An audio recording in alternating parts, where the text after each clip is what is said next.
कुछ टाइम पहले एक इंटरनेशनल फोरम में बैठने का बात करने का मौका मिला था, तो एक सज्जन ने पीछे से हाथ उठाया और जब मैं डिजिटल पेमेंट्स की बात कर रहा था तो उन्होंने हाथ उठाया और उन्होंने कहा कि आप लोग तो इतना आगे बढ़ गए हो, लेकिन हमारे जैसे पीछे रहने वाले लोगों का क्या करोगे।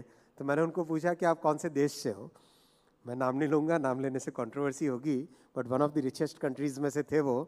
ये भावना आ गई है कि हिंदुस्तान आज टेक्नोलॉजी में लीडर है कई एक से एक फील्ड में, unlike the past where India used to be always a follower.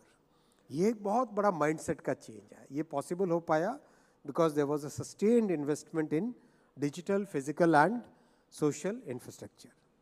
Second जो पिलर है, that pillar is focus on innovation and manufacturing. 10 साल पहले अगर बात करते स्टार्टअप्स, 300-400 स्टार्टअप्स, आज 1,20,000 से ज़्यादा स्टार्टअप्स। और पूरे यूरोप में जितने यूनिकॉर्न है, बड़े बड़े रिच कंट्रीज़ में जितने यूनिकॉर्न है, उनको अगर एक तरफ रखो तो भारत में 100 से ज़्यादा यूनिकॉर्न्स हैं। ये कोई सोच नहीं सकता था 10 साल पहले कि हिंदुस्तान इतना बड़ा स्टार्टअप इकोसिस्टम बनेगा, वर्ल्ड का टॉप 3 स्टार्टअप इकोसिस्टम्स में बना।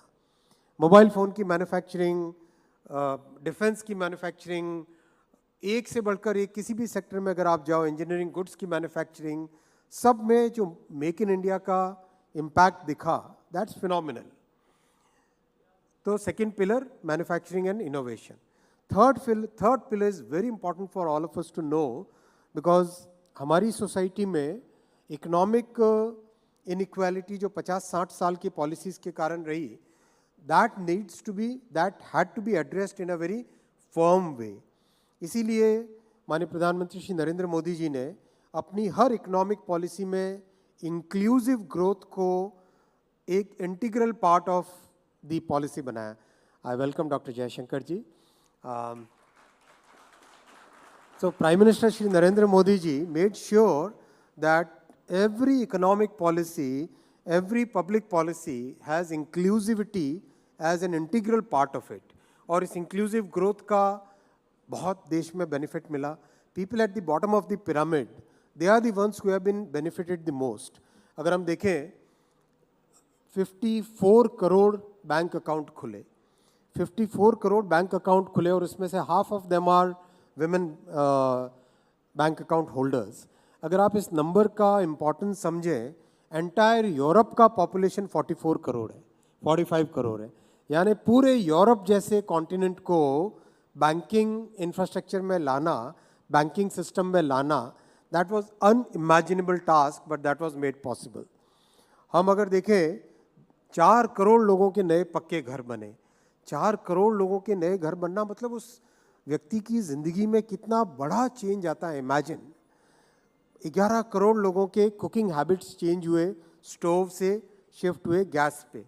इमेजिन 11 करोड़ माने पूरी यूरोप, पूरी जापान की पॉपुलेशन है 11 करोड़, जर्मनी की पॉपुलेशन है 8 crore.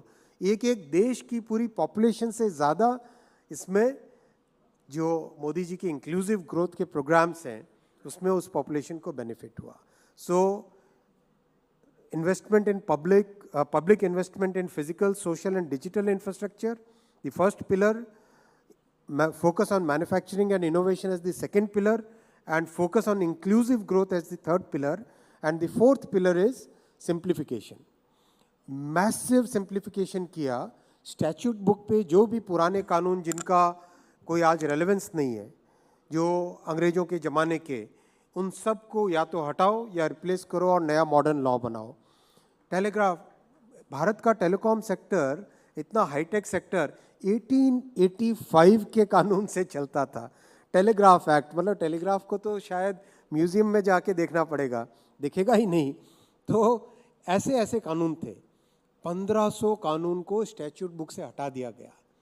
1500 laws have been removed from the statute book. पुराने कानून, मैरीटाइम के, एक ऐसे ऐसे कानून जो कि जिसकी कोई रेलेवेंस नहीं, उनको फिनिश किया, नए कानून बनाए और अभी भी बनते जा रहे हैं। लगातार ये प्रोसेस है। सिंप्लीफिकेशन में कंप्लायंस रिडक्शन के लिए ऐसे ऐसे सिस्टम्स बनाए। मैं आपको एक एग्जांपल देता हूँ। टेलीकॉम टावर लगाने के लिए ऑन एन एवरेज टाइम लगता था 217 डेज। 200 दिन से ज़्यादा लगता था एक टेलीकॉम टावर की परमिशन लेने के लिए। मोदी जी ने सितंबर 21 में सिंप्लीफिकेशन का ऐसा रिफॉर्म लेके आए, आज एवरेज टाइम लगता है 7 डेज टेलीकॉम टावर को लेने वाले परमिशन में, और उसमें भी 89% ऐसे हैं कि आप एंटर बटन दबाते हो और सीधा आपके सामने परमिशन आ जाती है। 89% में 0 टाइम लगता है।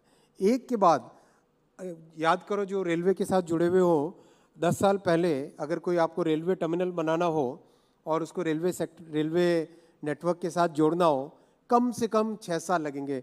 माननीय दिनेश त्रिवेदी जी हैं यहाँ पर, आपने भी रेलवे की जिम्मेदारी संभाली है, तो आप जानते हैं कितना डिफ़िकल्ट सी ब्यूरोक्रेसी थी। और मोदी जी ने ऐसे ऐसे रिफॉर्म्स किए। अभी हाल ही में एक टर्मिनल शायद 11 महीने पहले परमिशन के लिए अप्लाई किया था और अभी मेरे पास आए कि उसका इनॉग्रेशन के लिए चलना है। मतलब 11 महीने में परमिशन मिलके कंस्ट्रक्शन कंप्लीट करना और इनॉग्रेशन के लिए, ये पेस है आज काम करने की, ये स्केल है और ये स्कोप है जिस स्कोप में मोदी जी का काम चल रहा है।